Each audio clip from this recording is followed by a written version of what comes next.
Yes, guys, and welcome back to another episode of Chopping It Up with Charms. I'm back here again, and guess what? Finalists, yeah? Is that what we are? Club World Cup champion, you'll never sing that.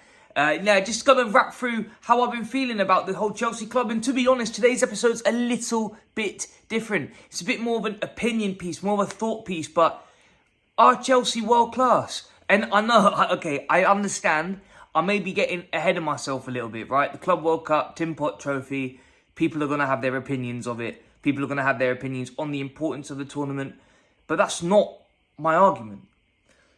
What I've seen over the last 6 to 12 months, now adding in with this transfer window and the players that we've added to it, the performances I've seen in the last handful of weeks, I'm going to make a pretty strong argument that Chelsea are world class and genuinely can compete for the Premier League this season.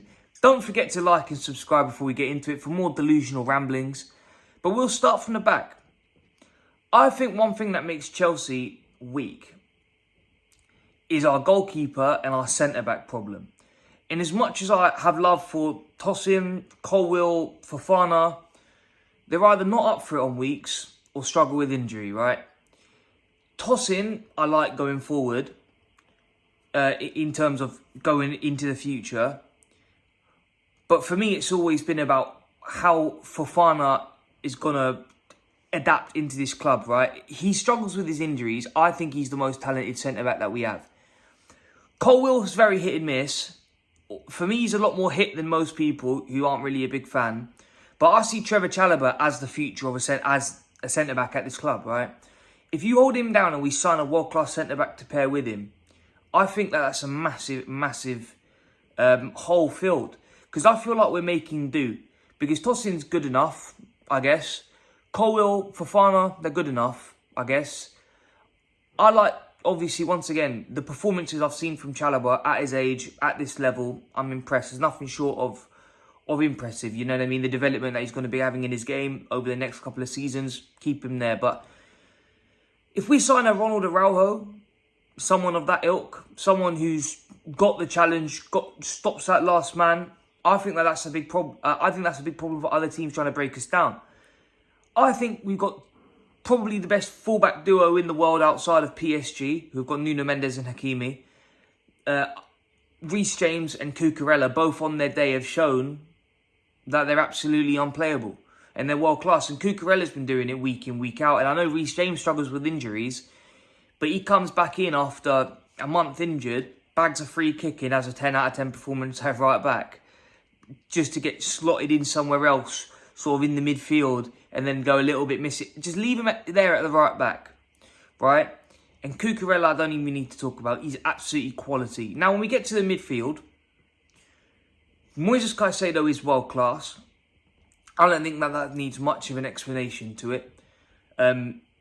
The amount of performances he's put in where he's had a 95% passing rate and a 90% tackling rate, and you know the amount of mistakes he makes in a game has only been getting less and less and less. Next to him, Enzo Fernandez is fantastic, I agree. But having him in rotation with Lavia as well as Andre Santos is insane. The fact that we have 4 midfielders of that quality that are interchangeable between a 6 and an 8, between a flat centre mid and a defensive midfield. We can put them in any rotation we want, maybe bar Enzo being in the DM. I don't really mind any way around you do it. Then in the 10 is Palmer, who's world class on his day.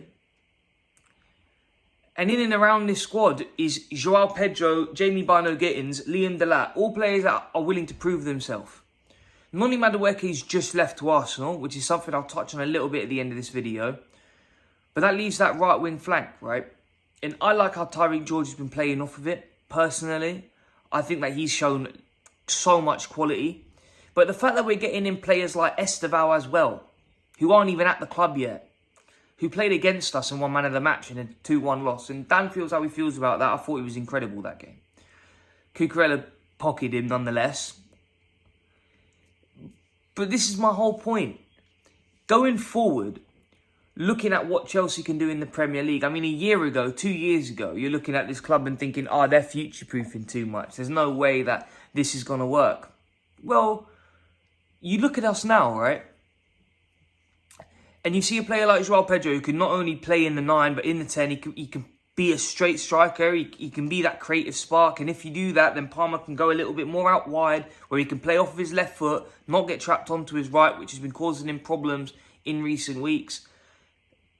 Jamie Bynoe-Gittins, one thing that impresses me is I referenced this on the video on Tuesday, but The Athletic have got a video, a really interesting video about how Chelsea have signed up and why we got him in instead of Sancho. And he nearly doubles Sancho on all the important stats for wingers when it comes to beating players, successful dribbles, things of that ilk, right? So to add that dynamism, where Sancho was struggling to find that cross into the box to find Nicholas Jackson last season, now that we've got a target man in Liam Delap, or a player of that sort of Drogba profile of Joao Pedro, where he just wants to bully and bring the ball down and smack it. Two different options which are able to do that, which is, once again, something we've been struggling with in the past. I'm very, very, very excited for this new season. The way that we've been lining up as well is particularly interesting to me. We kind of leave Caicedo to do all that dirty work in between the defence, which lets Cucurella push up while they slip over, and then he ends up being a part of that attack. The build-up that I've seen so far in the Club World Cup has been excellent. I know we had that stupid game against Flamengo where we were 1-0 up, and in my opinion, we're dominating the game. We let it slip in the second half. It seemed like a mental slip. Since then, we've played better teams, and I've been nothing more than impressed. Benfica is a hard game, and I don't want to hear it from other fans of clubs that aren't in the tournament. Benfica is a difficult game. It always is, especially in the conditions that we've been playing in. And to play the way that we did, I mean, it was pillar to post. Honestly, if it wasn't for a 2-hour at a break, and then a arguably bullshit penalty, we win that in extra time. In full time every single day, and it doesn't need to go to extra time. Which even when it did, we showed the level in quality. Speaking on Joao Pedro once again, I think that he's probably one of the most impressive signings I've seen at Chelsea in a while in terms of their immediate contribution to the club. Nicholas Jackson seemed undroppable in April. At earliest March. And now he's probably going to leave. Simply because we signed in 2 strikers who have immediately tried to show that the impact they can make as a striker, and they may not want it as much as Nicholas Jackson, who's an absolute hound. He chases them down, he makes the defenders make mistakes. Maybe they don't do that as well. But when it comes to an end product, there's no question. I mean, you look at the final of the Conference League. If that ball goes through to Pedro, I know for a fact that he's in on that one-on-one opportunity. Delap as well, maybe a little bit less confident, but I'm sure that he's got it on target. He's not taking a fat touch and stumbling into the goalkeeper, which is what Nicholas Jackson did. And that's not hate on Nicholas Jackson. That's an observation on his striking prowess. Simple, right? Everyone knows he's not a finisher. And now that we've got that profile in, once again, with players like Tyreek George or even Esteval, players like Bynoe-Gittins, who can try and beat a man, who can beat a man and play that ball in. Now we have the target man for them to actually have something done with it. I want to keep Cole Palmer in the 10 as much as people want Delap up top and Pedro kind of in that attacking midfield role. I want to keep Palmer there. I think that that's where he flourishes and where he can be the most dangerous. I think that he is the most dangerous midfielder in the club, arguably top 3 most dangerous in the world. And yeah, I think people aren't realising the gravitas of what Chelsea are building. I really don't think they understand that. You have 2 world-class fullbacks. You have a world-class 10 and a world-class DM. You have an up-and-coming striker. You have 2 amazing product strikers. And we still got players on the books like Nkunku and Joao Felix who will leave and put money back into the club where we can replace them. For all the talking, that's all it is. It's naysayers just talking and chatting about their opinion and perspective of a football club that they don't watch. But in the end of the day, what is being developed at the minute, it's scary hours. And I don't think it has anywhere near as much acknowledgement as it should do. I genuinely think we will make a run for the Premier League next season. And this video may come back to bite me. But it could be an absolute premonition of what is going to come. Because this Chelsea squad, once again, is not being acknowledged for the threat that we are. And although me and Dan may see it and it is starting to be exciting, I have not been this excited for a Chelsea side since before Thomas Tuchel.